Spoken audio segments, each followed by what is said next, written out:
Okay, so welcome aboard again, everyone. So we are doing living systems for grade 4. This is our second session.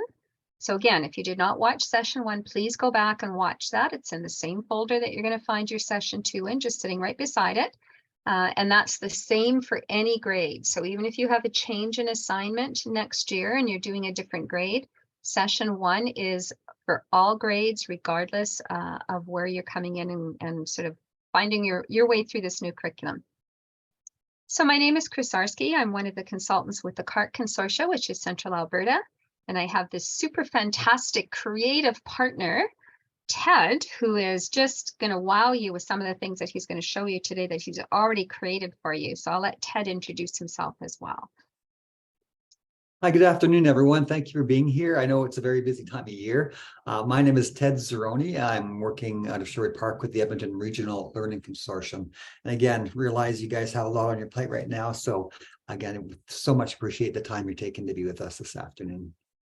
And if you have any questions, don't hesitate to chime in, use the chat box, or if you feel more comfortable waiting until the end, either whatever works for you. Okay, we'll just kind of make it work that way. All right, and we are not advancing. Why not? There we go. We've advanced a million places. There we are. Let's try again. Wow, what happened to our slide deck?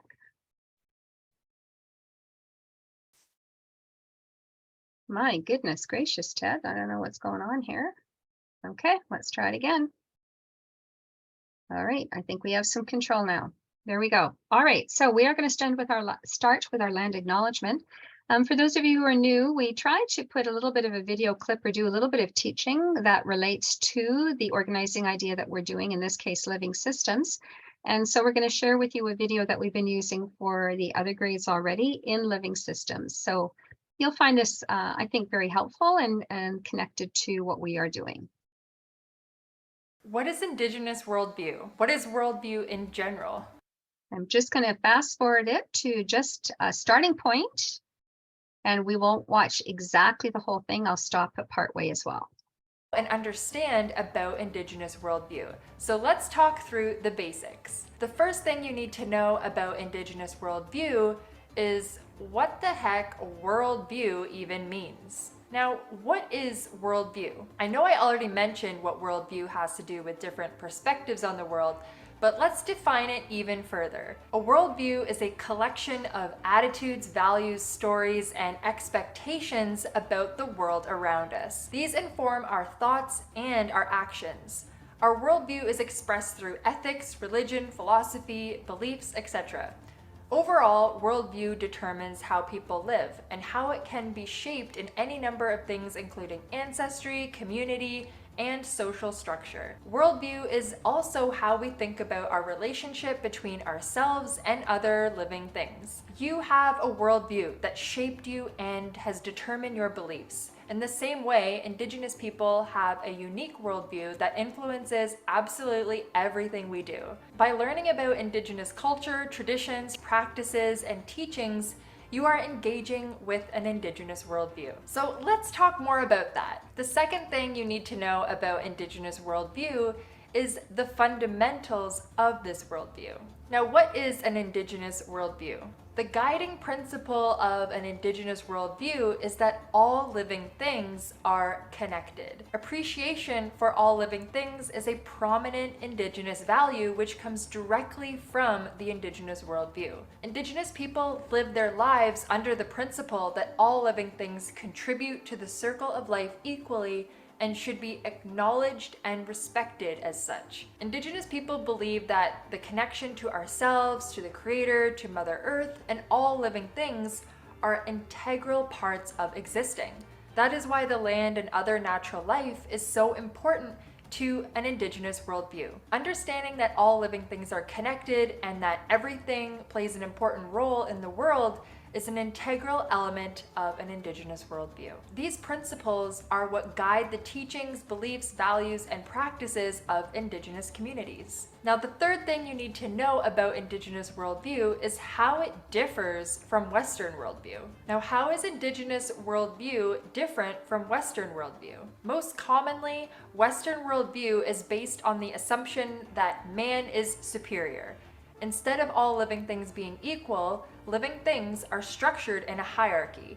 An Indigenous worldview is based on the idea that humans are equally important to plants, animals, and all other living things. Western worldview traditionally treats humans as the top of the hierarchy and everything else falls below them, which shapes the way we treat plants, animals, and nature. This often leads to misusing, mistreating, or disrespecting other life because it labels humans as most important. Indigenous worldview can be visualized as a circle, while Western worldview can be seen as a ladder, or a collective outlook versus an individual outlook. This structure is the primary difference between Indigenous worldview and Western worldview. Based on what you've learned so far,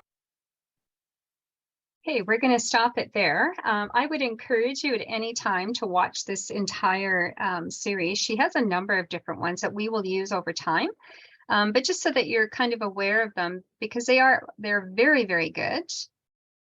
Okay, what happened here? There we go. All right. And so we'll always try and tap into those types of things, but this ties in very much about when we talk about living systems and living things, that we're always cognizant that all students in our class should be able to see themselves in our conversations.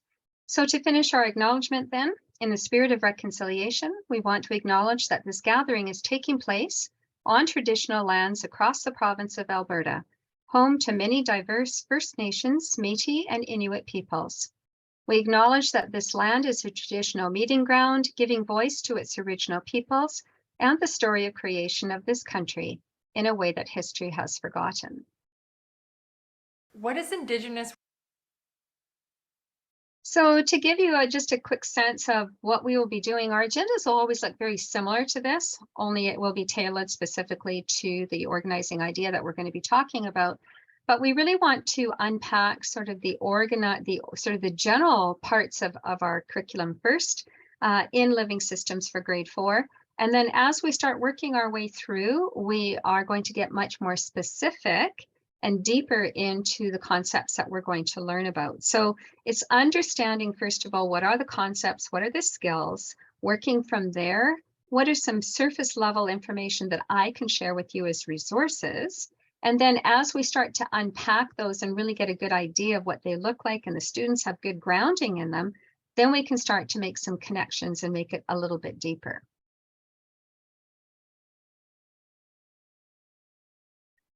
So I'm going to turn it over to Ted, and he's going to take it away at this point. Thank you, Chris. Just by way of a little bit of a background, I just want to pause and stop and think for a moment about where we are right now with the current science curriculum and where we're transitioning to. And like any change or any new thing, there's always some kind of potential attached to something. And I just like to use the analogy of a smartphone. We know that when the smartphone first came out, there were some users who took it and used it right away to all kinds of maximum potentials. But there are some people who have a smartphone and still use it, believe it or not, as a phone. They don't even know the potential of a contact list. They're scared to use it. They just memorize the numbers and they phone people that know, and that's all there is. Moving, as you could see, to the middle where there's using the internet, using all different kinds of apps you could download from it. And there's even people realizing it's potential for them to create their own apps and take their phones even further than what's out there for them to design.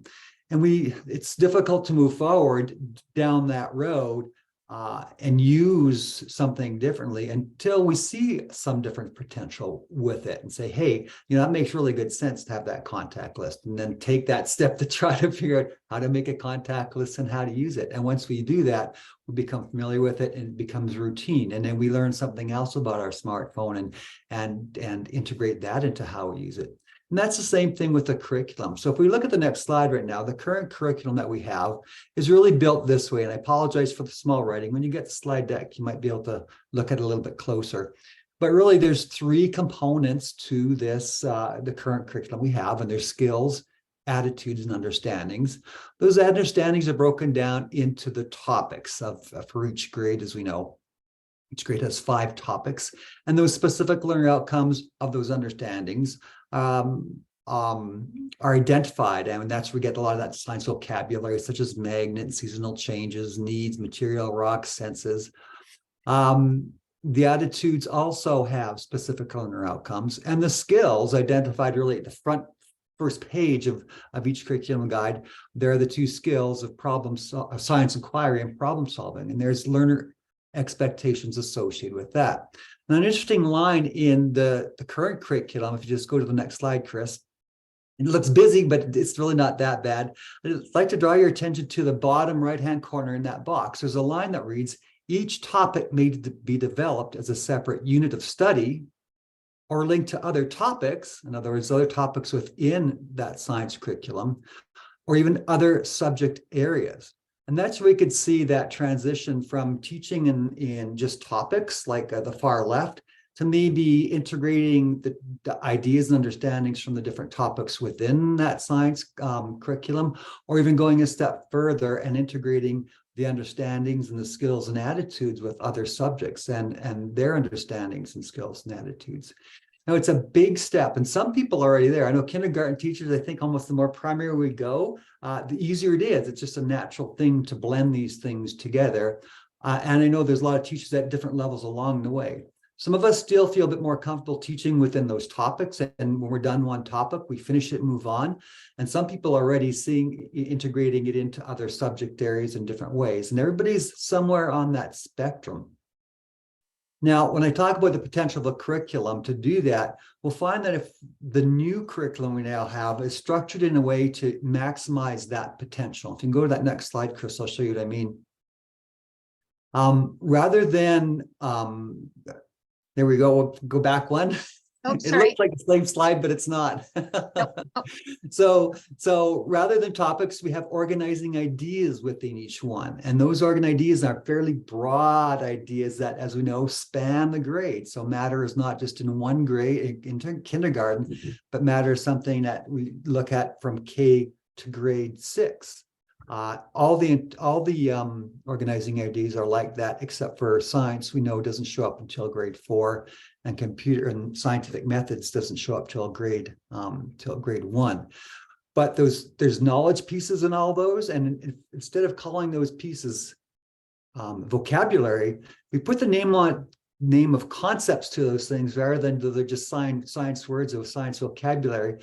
You start moving that direction of being able to make things more transferable to other units or to other organizing ideas and their studies. And if we change our view and look at these as concepts, we'll have a better chance of moving into other subjects. So we're on the spectrum where some of us are going to be at that left end where we feel really comfortable just teaching one organizing idea, teaching within that, and you'll find lots of ideas that Chris is going to share with you today that you'll be able to remain in that one.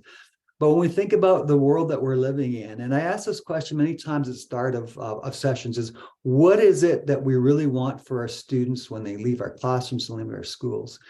No one ever says, I want my children to remember what a rock is or a mineral is or a food chain. Everyone says the largest things. We want our kids to be collaborative. We want our kids to be able to take the understandings that they get from them and perceive the world through that lens of whatever it is they're taking. And so they see the world around them and they can interpret that world through that lens of some of the understandings they've gained in their science curriculum. We want them to have skills such as critical and creative thinking. What's not going to happen is if we start integrating those ideas and those skills within the organizing idea, and even better yet, if we could transfer those into other subject areas, then we'll find that the idea of transferring those skills and kids become confident in those skills and those understandings will multiply. And we think about what the kids need for this world, that we can't remain living in that left-hand side. We could start there in teaching in as separate units and use the resources you get today in teaching in that. but we can't stay there. The potential of this curriculum is not like an iPhone in a way that if I don't use the iPhone the way it can be, I'm just affecting me. We know that if we don't start moving forward and trying to get the most out of the structure of this curriculum, we may be not servicing our kids the best that we can. So how do we get there? And that's what we're doing. So those of you who watched the beginning or session 1, understand then that the process that we're unpacking this curriculum. And that's why it's important to see that first session before you view this one. If you haven't, we're going to do a little bit of review, but that won't happen in all the sessions. So we're going to be moving from what surface learning is. That's where we learn basic skills and concepts needed to develop the understandings. And that the understandings is where we're at the deep level, connecting those concepts together to create a broader understanding of the world and a broader understanding of science. And then taking the skills and the concepts and understandings and applying it to different contexts, not only in science or different contexts within science, but perhaps even outside of science. And that's when we get the transfer mode, is when kids start using those things outside of the context in which they learned them. And you can see then where sometimes other subjects and other things can come in handy for helping students transfer. Again, do we get there in one big leap? Absolutely not. And this is not intended that we're going to be unpacking everything tomorrow. You're going to go and start teaching, all through the phases and transfer. It's one step at a time. The process is slow, we understand. So you can start where you're at right now, and hopefully everyone can pick up where they're at right now and take something from us to move on down that road of surface deep learning that we're going to share with you right now. Go ahead, Chris. Again, we're going to just review concepts one more time because it is foundational to really working with the science course. And if it's something you're familiar with, just bear with us. For a lot of people, the idea of concepts is still unfamiliar and new. So we're just going to take some time again to really just quickly review it, just to have everybody on at least an even keel. Remember, a concept is just an organizing of one or two words like fruit. And those images there, pineapple, banana, apple, and orange, have some distinctive attributes that make them fruit. And because it's something with distinctive attributes, we can find all kinds of examples. So we get to give you more examples of the concept of fruit other than those. So broadly speaking, we'll go to the next slide. Concepts are really like an organizing idea or an organizer. It's how we build schema in our map. When we look in a room, we see there's furniture, and we don't divide the furniture up into a whole bunch of little pieces. We have to remember dozens of things. We could just view the room as having furniture. Concepts are like file folders that we put in our computers, and we put everything that has the attributes or that fits the idea of that folder, such as assessments, together in that. Or when we play even the game like I Spy, we're really identifying concepts when we play that game as well. So moving on then, the idea of concepts are things that are again, categories of ideas. Some of them are abstract, some of them are not. And when we look at something like an image like this, some concepts can pop out in front of us. If we take a look at this from AC, I see the concept of waste. I could see the concept of climate. I could see the concept of landform. And as we look at things, and that's part of the whole idea of changing science vocabulary from the idea of vocabulary to concepts. And we can give kids images and different contexts and say, well, is this a concept of visibility? We've done some study here. Which concepts do you see in this picture? And there again, they're transferring their understanding and looking at the world, or in this case, this picture, through different lenses. And we can do that with concepts. And that's where we start getting kids to transfer their understandings to other contexts. Next slide, please, Chris. Concepts are loaded in the curriculum. You'll find when you start looking at the curriculum through the lens of concepts, you'll find that they start popping out. And what I'm going to just have you do is take just a few seconds and take a look at this portion of the grade 4 living systems curriculum and identify as many concepts as you can, like I have started already. I've identified organisms as a concept. And the question is to you, do you see other concepts that sort of come to mind when you look at this part of the curriculum?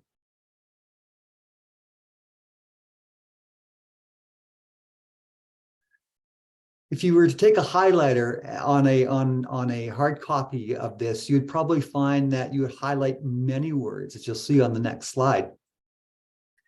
All the concepts are highlighted here. And when you highlight them, you'll see something interesting that they appear in the guiding question and the learner outcome, and they appear through every part of the CUSP, which is, again, the knowledge, understanding, skills, and processes statements. And when you do look at them, you see some of them start repeating themselves. And you see that, you know, that those are the important ones. They're the big ones that you're really going to work with and really want to work with to develop with your kids.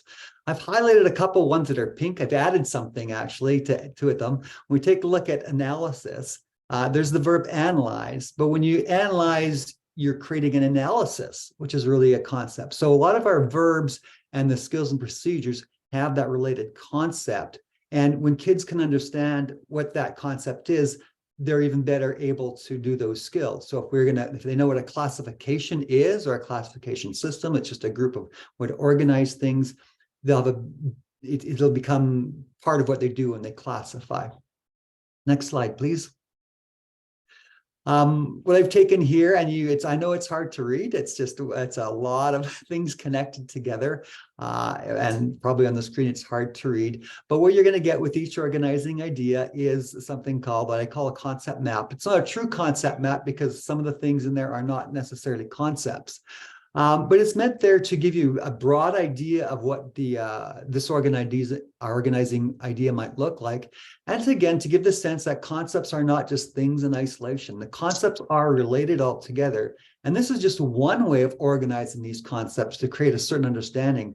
What I've tried to do is generate the understanding of what's in this organizing idea, but you or your students can take them and organize them in some other meaningful way. And just to read it along the way, what you'll do is you'll just take a look at it and read it. And there's a little connecting lines. Sometimes there's words on them. For example, organisms can be plants or animals, and animals can be humans. I won't go through all of them, but organisms have some distinguishing features such as appearance, external structures, habitats, and what they eat. We know that in the previous grade, what they eat, we can classify those organisms as herbivores, omnivores. I'm doing the training session about the new. I can have you mute yourselves, please. Thank you.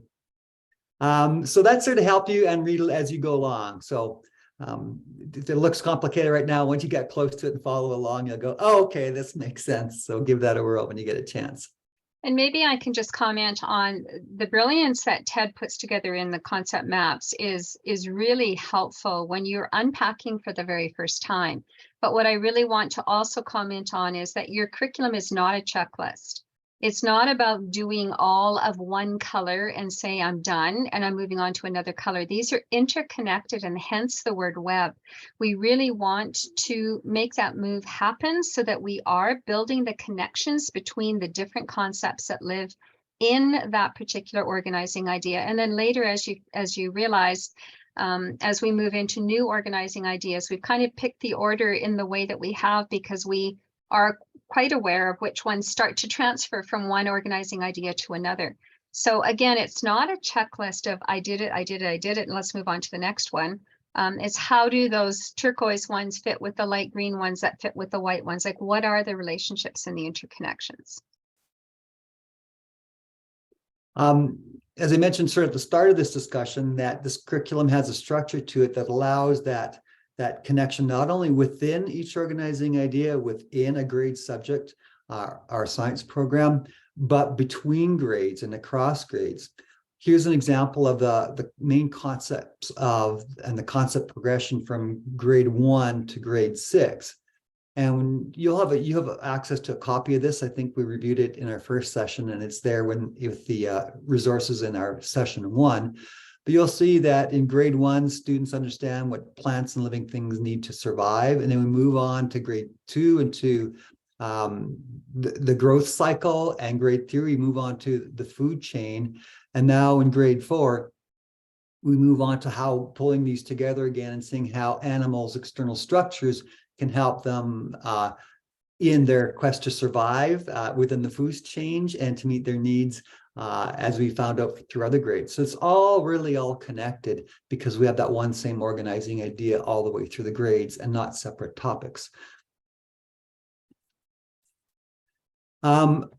So what I've done is taken the key concepts that are sort of explored a little bit more detail and in a sense new to this grade. They're the ones on the left. They're the pink ones. The ones on the right are previous grades. And if you're going to be teaching this for the first time, students may or students may or may not have an understanding of some of these concepts. So they may have to be back taught a little bit, depending on what your kids know. And that's where the pre-assessments will come in handy for sure. But there's a list of the key ones that you'll see: organisms, external structure, function, sensing, sensory organ, and sensory stimuli. Those show up. And what we want to do then is make sure that when kids really have a good solid understanding of these before we get into using them with the understandings. And we'll show you what we mean by looking at the next few slides here. The surface level is that first level then where you want to tackle the concepts, not only with their definition, but we know by looking, we talked about earlier, that concepts have examples and non-examples. And having kids generate examples of those concepts, such as senses and sensory stimuli, what does it mean? What are some examples? Can you see some sensory stimuli at work at this picture or in this video? It's giving kids different context to develop those certain concepts. Now, it's not to say you take every concept and the organizing idea and teach it all at once at the surface level. No, with any of these things, you look at the cusp line, you see what are the key concepts in this cusp line and where do they appear in the understanding. And those are going to be the ones that will tell you, we've got to start teaching these at the beginning at the surface level here. It's just these 3 or 4 that we're going to choose and teach those and then work your way through the cusp. There are a lot of different instructional approaches that can help with this, and Chris is going to start going through some with you and giving you some really, really powerful examples of how to build some of these individual concepts at the surface level.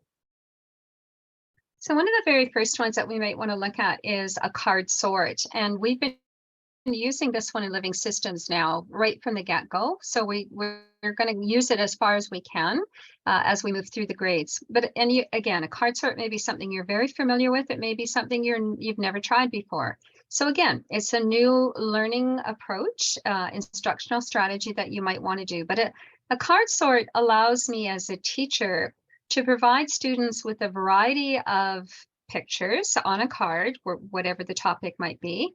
And it allows me to have them organize either from their own perspective or where I would say, here are some parameters I'm going to give you, and let's see what you do with them.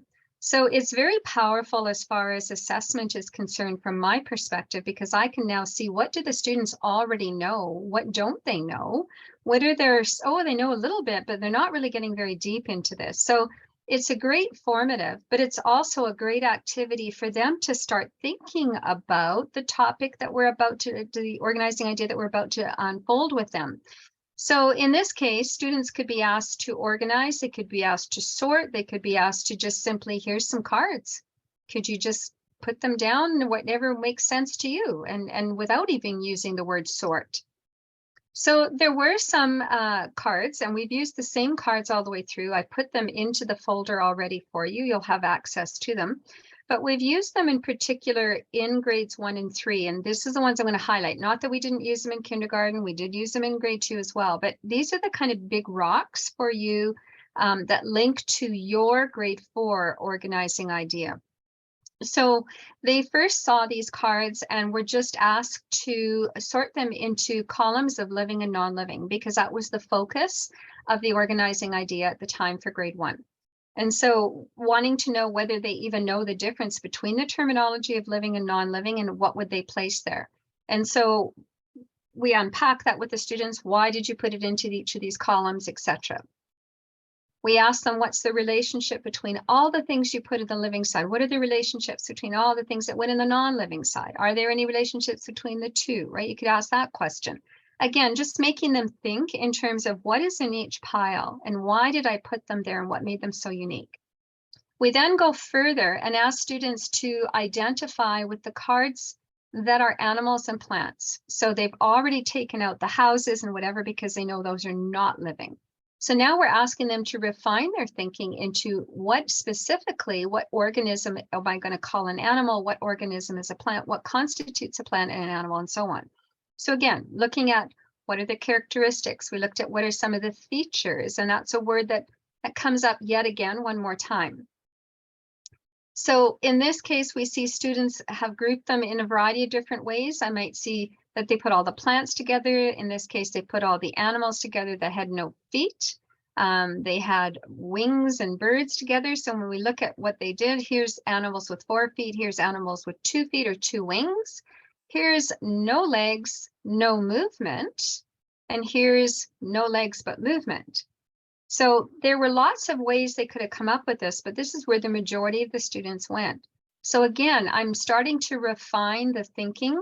What constitutes a specific animal that has 4 legs? What are the characteristics and features of those animals versus the ones that you put down here that you said move, but they have no legs? And then you might also want to introduce a couple of new cards, and you'd always be at liberty to do so. What if I introduced to them millipedes and centipedes, right? Where I have hundreds of legs, depending on the size of the animal. So what are they going to do with that, right? So those are the important pieces that we want them to be able to understand. Question is, can we get the folder? Yes, we will do that at the end for sure. We will give you the links for that if you haven't been there already. Identifying Alberta animals is also part of grade 4, but it also showed up in grade 3. Do they know some characteristics of the animals? Do they know where they live? Okay, so we had some work already done with these cards. And when you get the cards, you'll find there's a number on them. So there's 2 files in your folder. One is the cards. The second one is just a list for you, the teacher. These are Alberta animals. And so I just wanted to make sure everybody knew the name of the animals in case there's some there that were unfamiliar to you. So you have the cheat sheet list of what animal belongs to which number. And we had students in grade 3 go through this sort. We actually did it with teachers as well. So we know the name of the animal and we know what it eats. We know the name of the animal, but we're not sure what it eats. Okay, we know the name. We don't know the name of the animal, but we think we know what it eats. And we don't know the name and we have no idea what it eats, right? So it just allows them to do some sorting already of what do they know? And then you could even have students in groups work together with each other. What did you say you didn't know? Can another group help you out and tell you some things? So again, it's just that collaboration and communication that you want to build. Card sorts are powerful. And I think they're really something that, you know, if you've never tried them before, I wouldn't do them for every day. I mean, they get tiring for the students as well. But if they have never seen them before, as I said, the amount of information that I get as a teacher from the activity is unbelievable. So here's an example of how I might use those same cards, buffalo, the snake, all that one you just saw. So using your cards, sort or classify in this case, the organisms according to its appearance. So we're going to do it 3 times. How would they sort them based on appearance? And you're not telling them what the rules are. You're just saying, sort them based on their appearance. And then we can walk around and we can have students tell us, we put them in this group because maybe they have fur. Maybe they had 4 legs and fur, maybe whatever. Okay, so what were their reasons for classifying them into the groups that they did? And we would unpack that. And I wouldn't do all 3 of these sorts in one day because we really want to unpack what are the features of those animals that they put in there, right? And then we could do the same thing for the habitat. Or you could tie structures, right? You could do structures with appearance at the same time because those are a good tie. And it's also something that we did in grade 1. We asked kids to tell us what are the features of a bird. Why does a bird look different than a human? What's different about them? They have a beak, they have 2 feet, they have wings, they have feathers, blah, blah, blah. So again, it's a way for us to connect what they've already learned. Now, in a perfect world, if you were doing this course next year, the students would have already experienced those 4 grades, K to 3, of having unpacked this. And that's why in the slide deck, I'm going back and taking some time to spend with you to show you what they should know when they arrive at your doorstep, where you may need to do a little bit of background backpedaling bridging first, just to see where the students are at and where maybe some gaps are that you might have to fill in before you just sort of launch into grade 4. The other one would be a case study approach. And I love doing case study approaches. A case study means that I could simply read a story to you. I haven't told you anything about what we're going to learn. We're just going to read a story together today. So we read a story, and then based on what we've read in the story, we start to pull out some of the information in there that was really relevant to where we're going to go. What did we learn about this? What did we think? What do we think is going to happen next? So it's just good literacy, but also it's that predictability of what do I think now that I've learned a little bit about it, what do I think is going to happen next? So it's a nice way for me to do that. The other thing is I might have 3 books, or maybe I have a book, I have a picture, and have a movie. And I'm going to ask them to watch, and all 3 of them are uniquely different, but all 3 of them actually build pieces of the organizing idea that we are about to teach them into their knowledge. So they see things from 3 very unique perspectives, and yet they're all tied together. They may not make all the connections right away, but we can start to tease those out. So again, those are definitely approaches. This is an example of where I might just do a case study. Okay, I might just show them this picture and not tell them anything about what we're doing. I might just say, here's 4 structures, right? What does the appearance, I want them to learn about the features, the external features of something. So what do you notice about house number 1, house number 2? They're all numbered in here, house number 3 and house number 4. And just having them describe in pairs or in groups of 3, what are some words that they would use? What do they see as distinguishing features of them? And then also, where do you think the habitat or the environment is for this home? Do you think they're all in the same place? Do you think that they would fit on any street in whatever city they live in, or whatever town they live in, or farming community? Or do they kind of look like they might have a unique place that they might fit, right? It's just that prompting of their thinking about where they're going to go. This has nothing to do with living things, but it gets to the heart of, can we see what external features might tip me off about some things? Because later we're going to say to them, maybe you want to sort the animals based on the habitat they live in. What features do they have that make them really good animals to live in that habitat? So this is my starting point, just an opening idea of how that works. So identify the features that you see in the structures of each house. Lots of windows, not windows, tent, zipper, whatever. Make a list of each house, compare your list with another group. Okay, so these are just ideas, not saying this is something you have to do. But again, a case study, as I said, can give us some pretty deep information about what the kids already know. They might have read a story, we might have shown them pictures, we might have shown them a video, but they might know way more than what was in there, and that will come out in the conversations that we have. So here's an example of one from grade 3, where we talk about how do animals fit into the hierarchy of food, right? You have herbivores, carnivores, omnivores. So who eats who? So instead of just talking about, there's 3 different names that we can give to animals that eat, and we just read the story, who eats who. Read the story or watch the video about food chains, and then see, what did we learn about who eats who and food chains that we can start to make a combination of things that we could start modeling together. And then we had them use those cards that you're going to use just for this 3 activities I just showed you. We had them create their own food chain. Who do you think eats who? What have we learned? So again, it's a powerful way for us to start off with students, and letting us see what they're going to do there. Ted, do you want to talk to this one? Oh, just another example of a case study here. This is just a little video. The case study would be looking at an octopus. And just to develop the idea of external features, this video talks about a lot of features of the octopus and mentions the different things such as large brain, 3 hearts, and so on.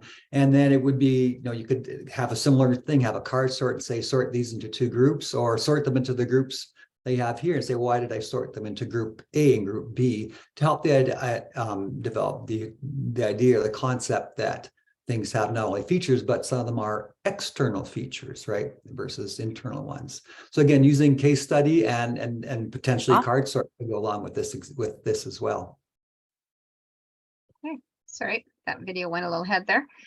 Frayer models are another one that you could use. They're excellent ways of having students really demonstrate what they understand something is and something that it is not. I mean, that's really a great way for us to say, can you give an example of this concept? Can you give me a non-example? What would be one? What would not be one? Definitely. And can you give me an explanation that goes behind it? So again, I can have characteristics. If I'm looking for characteristics of a bird, what is not a bird, right? So just as simple as that, can be just as simple as that to start with. Here's an example that we gave in grade 2, and this is not necessarily related to what we're doing right now, but just as you have an example of what it would be. So in this case, human relationships with land can be both positive and negative. How can it be both? And so there's some questions on here, and there's a sample template that they can use just to give you some might prompt your thinking. Oops, sorry. Concept attainment, Ted, do you want to have a conversation of that? Sure. Concept attainment is another way to introduce kids to concepts at that surface level. What this approach does is gives examples and non-examples. You're probably familiar with it. And then as the examples, non-examples unfold, we get students to try to identify what it is that all the examples have in common. Maybe Chris, yeah, no, let's move forward. You've probably said they're pretty self-explanatory on there, but they're really helpful to develop some things that you're going to be talking about with the students. We know whether you're going to be bringing up the word relationship quite a bit. How are these things related, and so on. And for kids, that's a tough thing sometimes. So that first concept attainment lesson talks about how what a relationship is between things and how you can show that connection between lines. And for example, if I have pet and person, the pet is dependent on the person for food, for example. And so it explores that whole idea of relationships. Cause and effects is an example of a cause and effect relationship, and explores that and what's the difference between that and impact, because those things, again, pop up quite often in the discussions. And that I put the two, one before the other in this list, because it moves from relationships then to building concept maps and how we could take those lines that we create in terms of a diagram with the kids, what they mean and how we can create and connect our ideas through a concept map. And then we get into other ones like that. The remaining few on there from investigation down really have to do with scientific method in investigation. But we do know that those individual things, such as making a conclusion, making an analysis, making predictions, those are all things that show up as individual skills as well. So there are some concept attainment lessons there to help you, if you want, a way to introduce those skills to those concepts to your students. And these are all hyperlinked so that you would have access to them, and it steps you through how to do this. So it's not, as Ted said, very well laid out. When we take a look at skills and procedures, that's the doing part now. That is also something we need to do at the surface level. I noticed a comment on the board that it's a good opportunity to reinforce cooperation and collaboration skills. And that's what happens at the surface level. You'll notice that when you do take a close look at the skills and procedures statements, there's lots of things like discuss, compare, examine. Discuss shows up so much. It doesn't show up so much in this living or organizing idea, but it's a very powerful way for students to demonstrate their understanding by discussing it, or discussing why did I sort it this way, right? Why did I sort it that way? And so what we're saying is that at the beginning here, if you know you're going to get your kids to discuss, what would be a good way to introduce that whole idea of discussing without even talking about the course content yet? What are some ground rules for discussing? What does discussing sound like? What does it look like? What happens if we have a disagreement? What does that sound like? What does that look like? So at the surface level, saying, here's what it means to discuss at this grade, and here's the things we're going to be looking for in discussion, and here's the feedback I'm going to give you on your discussion. Because this is an example, again, of taking those skills and working them within each organizing idea, and not just in this unit or this thing, and then using those skills in other courses. We know how important it is for kids to discuss, so maybe we become intentional with it in this example, discuss, and teach kids how to do that. We'll talk about discussion later on. So the skills and procedures, the key ones that show up in this one are compare and contrast, investigate, discuss, and Chris already talked about classify, and I talked about relating to. You'll notice that word show up in the skills and procedures as well. So that concept attainment activity is there to help your kids understand that perhaps a little bit better. But again, I have that, all these skills, even though they're showing up in science, they may or may not show up in social studies or language arts or wherever. They probably do, but not necessarily written in the curriculum. But you can see how helpful they would be in any of those classes. So when kids can practice it not only in science, but in their other courses, they become good at these, and it's through the skills that the kids, again, demonstrate their learning. They discuss things and they demonstrate their learning to you through that discussion and so on. So next slide, we're going to take a look at some things here. Oh, I do want to mention scientific methods. We'll talk a little bit about it more, but I'd like to talk about it in the context of skills and procedures. It's not really listed there, but it is. Sometimes in the skills and procedures, you'll see the word determine, which is really make a conclusion. Or in the skills and procedures section, not just in lifestyles, or living systems, excuse me, but in the other organizing ideas. You'll see the word investigate. You'll see the word analyze. You'll see that show up, investigate and analyze. You'll see that in the learning outcome. They're in a sense a skill procedure, but one that should be integrated into every other organizing idea. We'll talk about some ways to do that not maybe necessarily in this session, but as we do go along. But I just wanted to point out to you something important here. If you look at grade 2, that is where the idea of an investigation and the steps of an investigation is outlined. There's the 7 steps there in grade 2. If you go look at your grade 4 at scientific methods, you will not see here's the steps of an investigation. Once again, the structure of this curriculum is that things kind of spiral and move forward from one grade to the next in a building block. So when it comes to grade 4, you can see that the focus is on data, which is really the second or the 4th and 5th steps of observing and recording data and then analyzing it and reaching conclusions. When we look at grade 4, it's specifically a closer look at that step in terms of what kind of data can we collect. We collect descriptive data that's either quantitative or qualitative. And now that data, when it comes together, that becomes the evidence that we have, that we make our conclusions on. And so you can see how it just builds up. You'd have to go back to grade 2 to see those steps. So just because they're not in listed in grade 4 doesn't mean that's something that students need to be doing at grade 4. And same thing with computer science. I won't go too much into that, but computer science focuses at grade 2 instructions. So the whole idea of following instructions and making instructions goes into grade 3. And grade 3 is a bit more of a focus on computational thinking. And you could see that one of the steps, second from the bottom of that list of computational thinking, is designing instructions. So instructions become an important part of computational thinking, and creative thinking is introduced.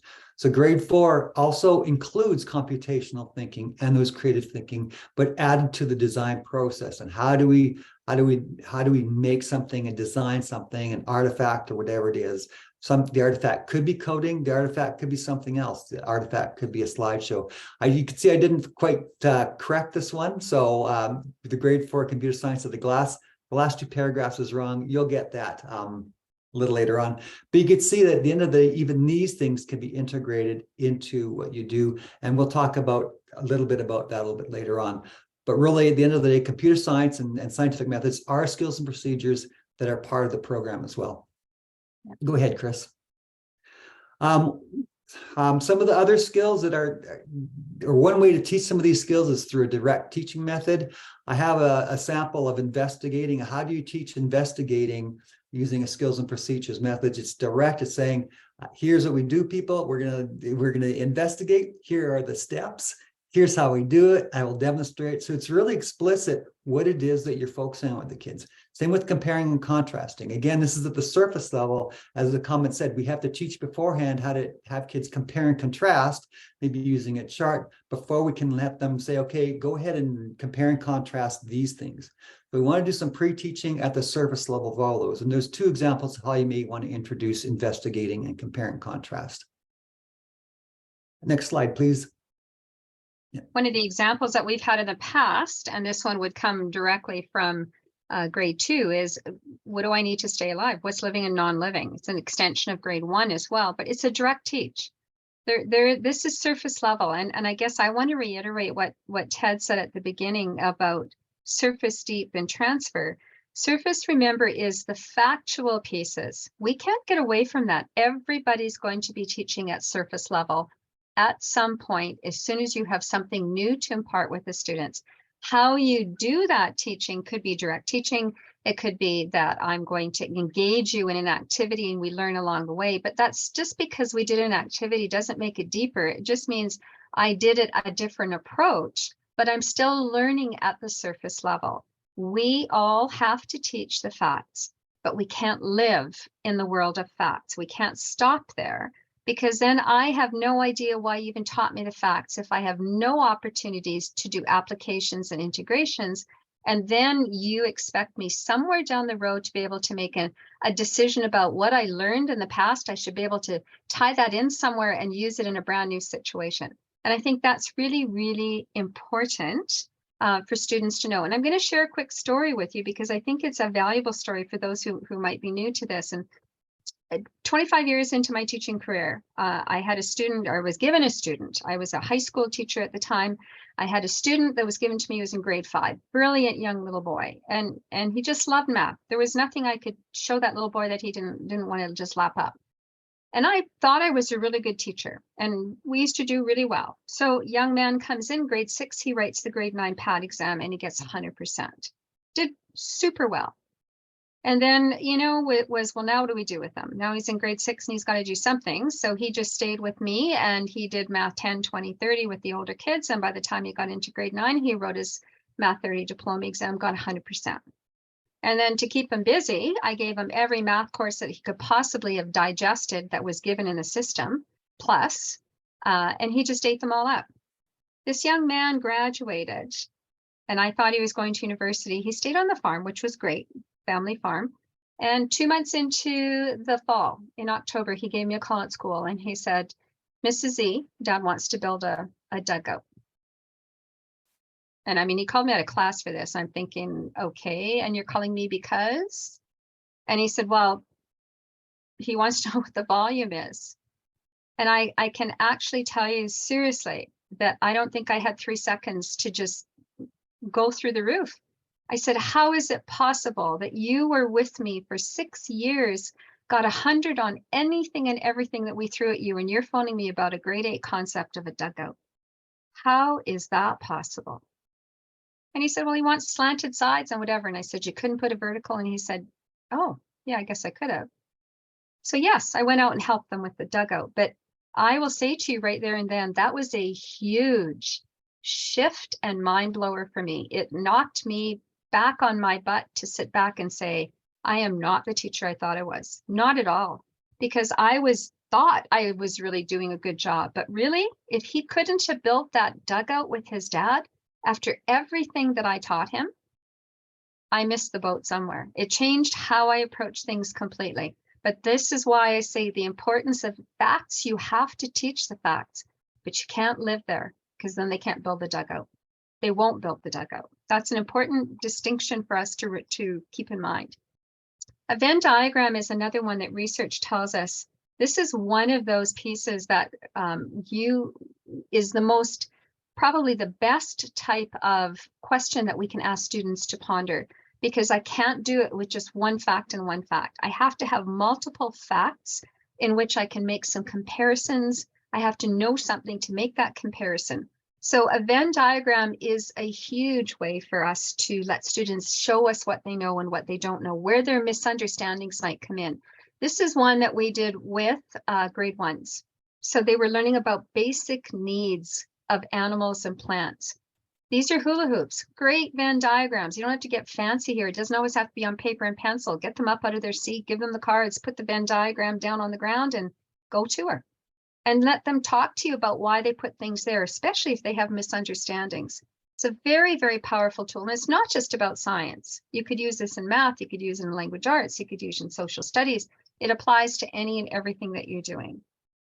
Okay, back to you, Ted. So at the surface level, it's going to introduce students with the concepts they need to really begin developing the understandings. And in this particular organizing idea, there's only 2 of them. So again, at the surface level, we take the skills and the concepts, develop those as much as we can before we go into the understanding and put it together. The reason I talk about the skills is this. If there's an understanding there that we want the kids to demonstrate to us, they have to be good at that skill in order to demonstrate that understanding, which is identified by those 3 boxes. If you would have seen our first session, you'd see that those 3 boxes are the connection of the 3 concepts that make sense. Same with at the surface level. We need to develop that before we get into the deep level. But once we do, it looks like this. And here's the understandings for this organizing idea. You can see that the key concepts in that first understanding are that organisms, external understandings, and functions.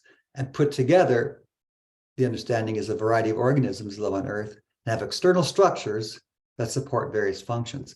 So that understanding itself is very different than just the separate concepts there. So the understanding is how the facts that we take at the surface and how the concepts fit together in a logical and meaningful way. And again, there are two of them. So we're going to go through some ways that you can maybe begin unpacking the understandings and getting kids to work together with their understanding. Again, I already talked about discussing. It's a way that we get kids to really show us what they understand and demonstrate their understanding or their impressions of the understanding. And it's not just by talking and putting up the hand and having a class discussion. As you know, there's many ways to get kids discussing, either in pairs or in larger triads or groups or anything. And the next slide shows you many examples of discussing that you have. But you'll want to do, you'll want to give kids an example. If you're going to do a gallery walk for them to demonstrate their understanding, again, give them some introductory practice of doing a gallery walk with something that this isn't necessarily course related, or any of those things. And once you know they have a good handle of it, then you get them to use these discussion formats for them to show each other and you what they learn. If you listen in, you could probably get a lot about what they're understanding and perhaps don't quite understand by using some of these formats. Same thing with representation. It's a powerful way to get kids to demonstrate what they understand, what they know as well in terms of individual concepts. But for them to demonstrate that string of concepts together in the statement of the understanding, representing is a really powerful way. And then, of course, getting students to demonstrate why this represents or how this represents their understanding. It could be a concept map, fairly simple. It could be a comic strip. It could be a lot of different things. But again, like with when anything, if we're getting kids to represent in a certain way, such as a diorama, it may be good to do some surface level teaching with that before they use that skill to demonstrate what they understand. There's some other things we can do as well. And I think we're going to be starting to just take a quick look at how we can, address the two understandings in this organizing idea. So we'll begin with that first one. One of them is making concept maps. And I have the understanding, for example, here that a variety of organisms live on Earth that have external structures that support various functions. So I might do this after I had them do that one octopus activity. They've watched it. We've figured out they know what now, after that surface level activity, they know what external features are. And we've taken some other things. We've already taken a look at movement and camouflage, perhaps, and protection. And now, after viewing the video, I could also say to them, put these ideas together in a meaningful concept map. In order for them to do that, they need to understand each of those. They need to understand how skin perhaps can be a camouflage, or how, what's the role and function of protection when it comes to an external feature. So they really have to know they have to know about all these things in order to put them together in some meaningful way. And the next slide shows one way that might be happen. You could see kids couldn't do this unless they understood what all those were and how the interconnections were. When they can do that to you and explain why they have the arrows where they do, they're demonstrating to you some pretty good understanding there. And Chris has some others that she's going to share with you here. And so again, you want students to have experience. You want them to be able to select maybe their own. I mean, the power will come in for them to be able to explore some of their own and be able to demonstrate their understanding. Just as I mentioned before, some of these bits and pieces that we're talking about right now actually were started in grade 1. So I've included those just so that you have for background knowledge that we talked about features of animals and features of plants. And so, for example, this is very much the external structures that you're looking at right now. Just you're going to unpack it much deeper than they would have in grade 1. But just in grade 1, identifying what are the external structures that they see. And in some cases, we said, why do they think they have those? One of the places that we have suggested that you use as a resource is Sparklebox. When you get the slide deck, these are active, so you can just link them on, click them on. Sparklebox is from the UK, and it offers teachers free worksheets, just not worksheets, but even posters just like this, so that you don't have to create them.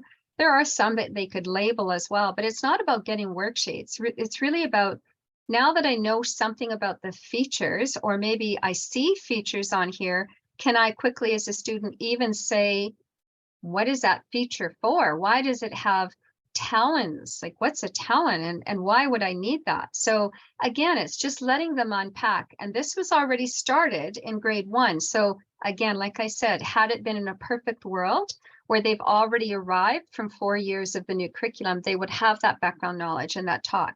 We also talked about homes for our plants. Remember those cards? We also gave you the names. Well, also, where do they live? These are Alberta biomes that we see. Where would you place the buffalo? Where would you place the snake? Where would you place? So again, do they know enough about these different areas? So maybe even just letting them select an animal that's not on the card deck, or maybe one that's on the card deck that they have no idea what the animal is. They've never seen it before. There's a great one for them to unpack. Its features, its habitat. Again, you're just making connections of basic skills. We're not doing a whole lot more with that. Or again, you might want to even do a case study. I just picked an animal that some kids might have. Like let's talk about budgies. And some of them might say, hey, I have a budgie at home, or I have 2 budgies at home. And some kids will say, I don't even know what a budgie is, right? Go to a pet store and go for a visit. But again, here it just talks about what are the different characteristic features of a budgie. And some students who have a budgie might know some of those already off by heart. And then when we do some of that labeling is, what's the importance of those? Because one of the other questions that we're going to ask them is, of these features, just like I said about the talons, why is it important for a budgie to have different size perches to sit on? A lot of people would say, I don't even know that our budgie has that. And it's because we want their claws to have variety of different widths so that they're continuously being worn down, not always just growing around the same distance. So those are the kinds of things that students need to start unpacking and learning to make the connections. Why do they even have claws? Why do budgies even have claws on so that they can climb things, right? If you've had budgies in your home, they can go all over the place. They can fly wherever you want, depending on if you let them out or not. So again, these are just ways that I can use a case study to say, let's unpack a budgie. And then later, you're going to choose your own animal and do some unpacking as well. And maybe you let them pick an animal that is completely out of the place that they live, something that they're not familiar with.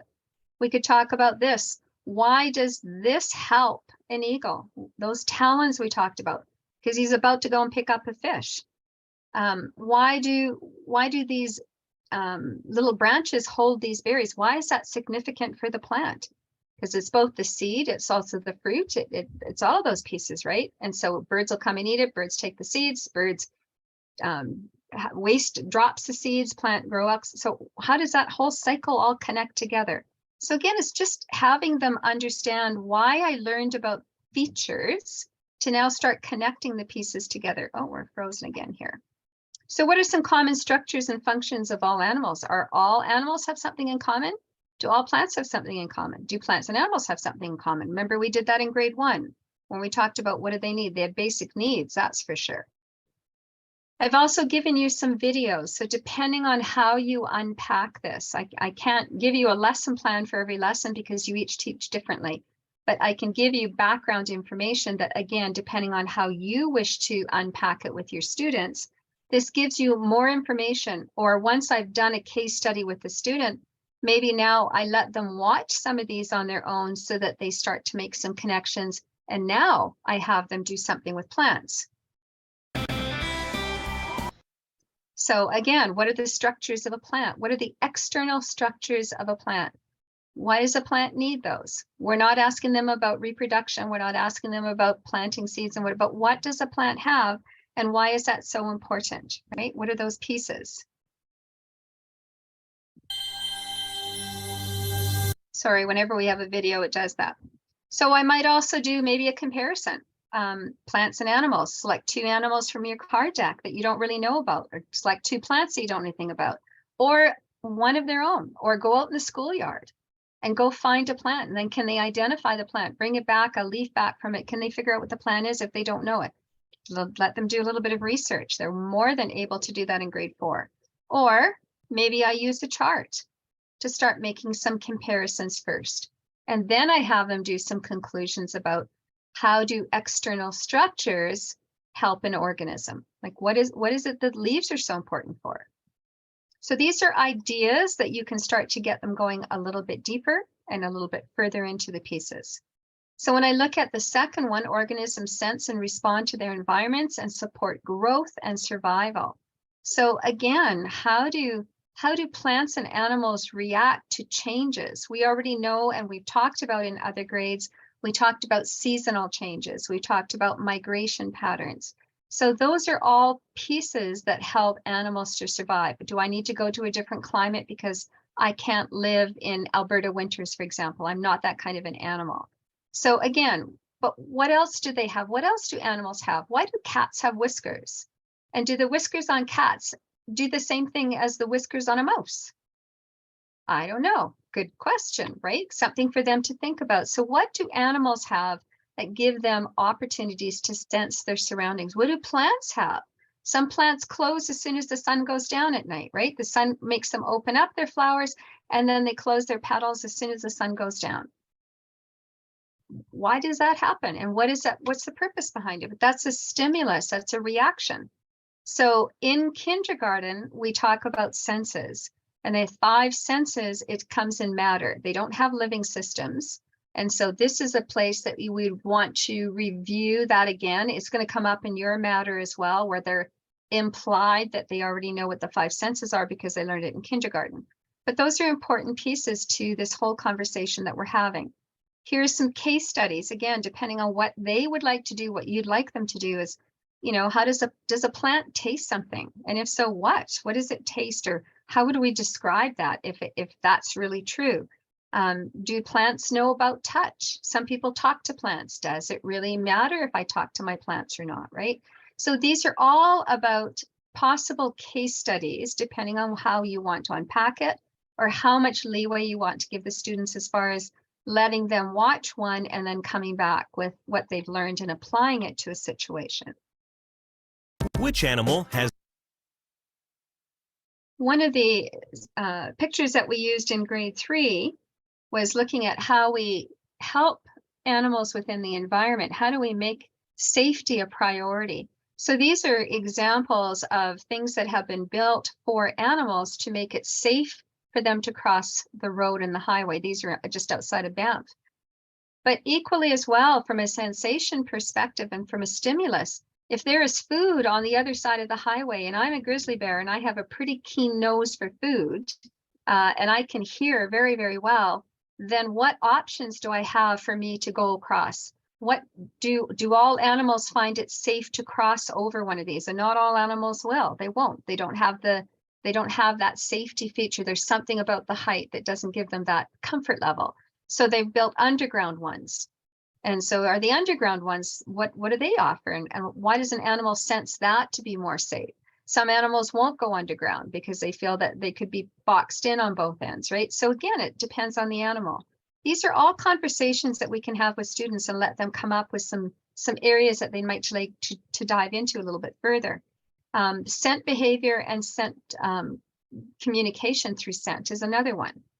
That's for plants and animals, right? Because plants give off scents as well. Plants are often... We talked about this one already, so I won't go back to that one. Investigation. Ted, you want to talk about that one? Yeah, this is an example of how what we learn in scientific methods, in this particular case, investigation, that's also something else you can do to help students not only create their understanding, in this particular case, the one that's printed there on the right, but also to deepen their understanding. So if we go to the next slide, I'll just use a quick example there. And we have the skills procedures statement there that says to conduct an investigation. So quite often those kinds of things are helpful in developing those understandings. So if we were going to do that to determine if organisms sense and respond to changes in the environment, there's investigation there. There's a link. There's a sample investigation there. And of course, it begins with the problem of how does a plant respond to sunlight? And there's an investigation there that it can help you, determine that. And the likely conclusion from the experiment that you do with it will be that a plant will lean into the direction of the sunlight. Now, that would be their conclusion, but what we have to do every time we do something in that skills and procedure statement, and we're using it to develop the understanding, we have to come back and link it to the understanding. So even though they might come to the conclusion that a plant will lean into the direction of the sunlight, that maybe was their prediction was, we have to bring it back and ask this question. In what way did this investigation show? And the understanding is, how did the organisms sense and respond to their environments to support growth and survival? Well, they'd have to explain that the sun tilted into the sunlight at this, at this level, using the tips of the plant in order to, well, what does, again, knowing that that sunlight's needed for growth and survival on, of course, a grade 4 level kind of thing, but making those connections between those things. The experiment wasn't just necessarily that the plant will lean into the direction of the sun, but again, relating back to the big idea that this is an example of one way that plants sense and respond to changes in the environment. And I can honestly say too, that you could even use this as a case study, how to do an investigation. And then you could have the students, what do you want to investigate? Now that you understand the model, now you show us your understanding and let's find something. So behind here, you've just got a bunch of examples. And these are just ones I just sort of threw off the top of my head, like, how does light affect cockroaches, right? Maybe they don't even know what a cockroach is, but they probably won't want to after they've studied them. But anyway, what about when you take food and sprinkle it on the top of a fishbowl? What happens, right? These are simple stimulus situations, but how would they change that into investigation using the same wording? They can use the model, but how are they going to unpack it? So letting students generate some idea about what they would like to investigate would be a great way to link both the process of investigation and topics to them. Okay, and then the same thing, we could do a transfer if we're doing just a different plant and animal. Maybe they have an animal that they want to study that they don't know anything about. Go to a zoo, pick an animal that they know nothing about, right? And just have those conversations. You can do virtual field trips. You don't have to always go to the place. So many of them now are available virtually so that we can still do the visit to the zoo and we can still do our investigations, right? So the students would have that. Okay, assessment, Ted.